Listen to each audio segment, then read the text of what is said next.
नमस्ते, मैं डॉक्टर शिप्रा वर्मा, सह आचार्य राजनीति विज्ञान, राजकीय महाविद्यालय दूदू। बच्चों, हम बात कर रहे थे राजनीति विज्ञान की परंपरागत और आधुनिक दृष्टिकोण के बारे में। सबसे पहले हमने बात की थी राजनीति विज्ञान को राजनीति विज्ञान क्यों कहा जाता है, किसी भी विषय का नामकरण राजनीति विज्ञान क्यों है, उसके पीछे क्या चीज़ें हैं। फिर हमने बात की थी उसकी परंपरागत परिभाषाओं के बारे में, परंपरागत परिभाषाओं के आधार पर राजनीति विज्ञान क्या है। फिर हमने बात की थी कि ये विज्ञान है अथवा कला है, कला के रूप में राजनीति विज्ञान क्या है। जैसे मैंने आपको बताया था कि राजनीति शास्त्र के अध्ययन का व्यावहारिक रूप ही कला है। कला जीवन का दिग्दर्शन कराती है। अच्छा क्या है, बुरा क्या है, इसका अंतर हमको कला ही बताती है। राजनीति शास्त्र भी कला के रूप में नागरिकों को आदर्श नागरिक बनाने में सहायता प्रदान करता है। जैसे ब्लंशली कहता है कि राजनीति विज्ञान की अपेक्षा कला अधिक है। राज्य के संचालन और उसकी क्रियात्मकता के संबंध में उसी के द्वारा नेतृत्व किया जाता है। तो यहाँ पर जब हम बात कर रहे थे कि राजनीति विज्ञान विज्ञान है, तो विज्ञान में हमने बहुत सारी चीज़ें ढूंढने की, देखने की कोशिश की थी कि हम राजनीति शास्त्र को विज्ञान कैसे कह सकते हैं। कि राजनीति शास्त्र एक तथ्य विज्ञान न होकर के एक आदर्शवादी विज्ञान है। यह केवल तथ्यों का वर्गीकरण और विश्लेषण ही नहीं करता, बल्कि उनका मूल्यांकन करके कुछ आदर्श भी स्थापित करता है। प्लेटो और अरस्तु जैसे विचारक इसे एक आचार शास्त्र या एथिक्स का नाम भी देते हैं। अब हम कला के रूप में बात कर रहे हैं कि कला के रूप में राजनीति विज्ञान क्या करता है, एक आदर्श नागरिक बनाने का प्रयास करता है। अब हम बात करेंगे कि राजनीति विज्ञान की अध्ययन पद्धतियां कौन कौन सी हैं। तो यहाँ पर हम सबसे पहले बात करेंगे ऐतिहासिक पद्धति। राजनीति विज्ञान में ऐतिहासिक पद्धति क्या है, इसका समर्थन सर हेनरी मैन ने किया है। यह पद्धति मनुष्य के पथ प्रदर्शन के लिए कुछ आधारभूत सिद्धांत निर्धारित करने में सहायक हो सकती है। दूसरी है पर्यवेक्षण पद्धति। लोवेल, ब्राइस और लासवेल आदि ने इसका समर्थन किया है। लोवेल ने कहा है कि राजनीति पर्यवेक्षणात्मक विज्ञान है, प्रयोगात्मक नहीं है। राजनीतिक संस्थाओं की मुख्य प्रयोगशाला पुस्तकालय नहीं है, वरन राजनीतिक जीवन का बाह्य क्षेत्र है। फिर से आप समझ लीजिए, पर्यवेक्षण जो पद्धति है उसका जो समर्थन किया है वो किया है लोवेल, ब्राइस और लॉसवेल ने। इन लोगों ने इसका समर्थन किया है। लोवेल क्या कहते हैं? लोवेल कहते हैं कि राजनीति पर्यवेक्षणात्मक विज्ञान है, प्रयोगात्मक नहीं। पर्यवेक्षण किए जा सकते हैं, प्रयोग नहीं। राजनीतिक संस्थाओं की मुख्य प्रयोगशाला पुस्तकालय नहीं है, वरन राजनीतिक जीवन का बाह्य क्षेत्र है। यानी पुस्तकालय में प्रयोग नहीं किए जा सकते। आप जानते हैं पुस्तकालय में केवल ऐतिहासिक चीजें ढूंढी जा सकती हैं। पुस्तकों के माध्यम से हम चीजें पढ़ सकते हैं, भूतकाल की घटनाओं की जानकारी प्राप्त कर सकते हैं। लेकिन राजनीतिक जीवन का बाह्य क्षेत्र उसकी प्रयोगशाला है। क्योंकि कोई पॉलिटिकल लीडर किस तरह से काम कर रहा है, कोई पॉलिटिकल पार्टी किस तरह से काम कर रही है, चुनाव किस तरह से हो रहे हैं, चुनावों में लोगों का रुख क्या है, लोग वोट देना चाह रहे हैं कि नहीं चाह रहे हैं, उनको पसंद है या नहीं पसंद है, किस तरह की पॉलिटिकल कल्चर है, उस सब के बारे में जब हम बात करते हैं तब हम उसको प्रयोगात्मक कह सकते हैं। या जैसे ईवीएम का आविष्कार, ईवीएम हमने जो वोट डालने की पद्धति है उसको चेंज करके ईवीएम को ला करके एक सिस्टम बना दिया ताकि हमारी जो चुनाव की गणना है वो बहुत समय से और बहुत जल्दी से हो जाए, तो हम वहाँ पर एक प्रयोग कह सकते हैं।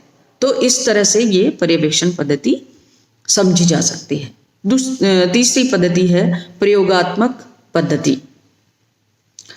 अनुभव और पर्यवेक्षण के आधार पर राजनीति शास्त्र में प्रयोगात्मक पद्धति का प्रयोग होता है। जैसे मैंने ईवीएम के बारे में आपको बताया, तो प्रयोग जब भी हम कोई नई चीज का प्रयोग करते हैं राजनीति शास्त्र में तो उसको प्रयोगात्मक पद्धति कहा जाता है। नेक्स्ट जो पद्धति है वो है दार्शनिक पद्धति। जैसे प्लेटो, रूसो, मिल, बोसाके आदि विद्वानों ने इस पद्धति का समर्थन किया है। यह पद्धति मुख्यतया कल्पना पर आधारित है। अब इसको कैसे समझेंगे आप? जैसे समाज में कोई एक प्रॉब्लम है, उसका सॉल्यूशन कैसे करेंगे? उसका सॉल्यूशन कल्पना के आधार पर किया जाता है। मान लीजिए ऐसा होगा तो ये किया जा सकता है, तो उसको हम एक दार्शनिकता का पुट कह सकते हैं, दार्शनिक पद्धति कह सकते हैं। तो आपको ये जो कौन सी पद्धति किसने दी है या कौन इसका समर्थक है, ये आपको याद करना पड़ेगा, क्योंकि कई बार ये 2-2 नंबर के क्वेश्चंस में पूछ लिया जाता है कि पर्यवेक्षण पद्धति के समर्थक कौन है, या ऐतिहासिक पद्धति के समर्थन कौन है, या प्रयोगात्मक पद्धति किसने बताई है, या दार्शनिक पद्धति किसने बताई है। तो आपको ये मोटे मोटे नाम जो हैं वो याद करने चाहिए कि ये किस किस व्यक्ति ने कौन कौन सी पद्धति का समर्थन किया है। नेक्स्ट है तुलनात्मक पद्धति। इसका प्रयोग मैंने आपको बताया था कि 158 संविधानों का तुलना करके और अरस्तु ने अपने निष्कर्ष निकाले थे। तो इसका प्रयोग सबसे पहले अरस्तु ने किया था, ब्राइस ने भी किया था, लॉर्ड ब्राइस। अरस्तु ने अपने समय में 158 संविधानों का अध्ययन करके अपने राजनीतिक निष्कर्ष निकाले थे। तो ये तुलनात्मक पद्धति है। और लास्ट है व्यावहारिक पद्धति। व्यावहारिक पद्धति क्या है? व्यावहारिक पद्धति उस पद्धति का प्रयोग आजकल होता है। इसमें राजनीति शास्त्र को नवीन और वैज्ञानिक बनाने का श्रेय व्यवहारवादी क्रांति को हम कह सकते हैं। देखिए बच्चों, जब आप व्यवहारवादी क्रांति पढ़ेंगे या व्यवहारवाद पढ़ेंगे तो आपको एक ऐसा मूवमेंट दिखाई देगा, ऐसा आंदोलन दिखाई देगा जो राजनीति विज्ञान को विज्ञान बनाना चाह रहा है।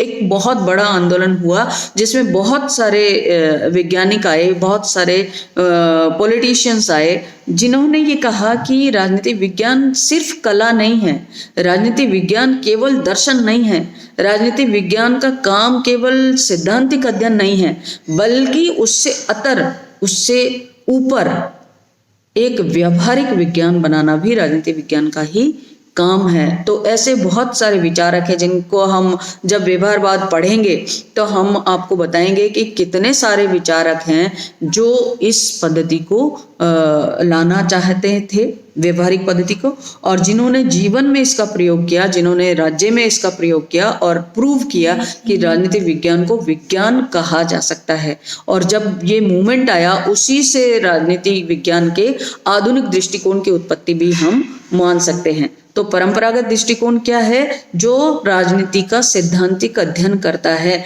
जो केवल राज्य का सिद्धांत, सरकार का सिद्धांत या राज्य तथा सरकार दोनों की ही बात करता है, लिमिटेड है, उसको हम राजनीति विज्ञान का परंपरागत दृष्टिकोण कहते हैं। जबकि आधुनिक दृष्टिकोण की जब हम बात करते हैं तो यहाँ पर हम सैद्धांतिक राजनीति से निकल के व्यवहारिक राजनीति की बात करने लगते हैं। और व्यवहार में पूरे सिस्टम में, जैसे हम संसद का अध्ययन कर रहे हैं तो हम सांसद किस तरह से बिहेव कर रहे हैं संसद के अंतर्गत या संसद में बैठकर अधिवेशन के बीच में वो किस तरह से बोल रहे हैं, क्या कर रहे हैं, तो हम उसका भी अध्ययन करते हैं।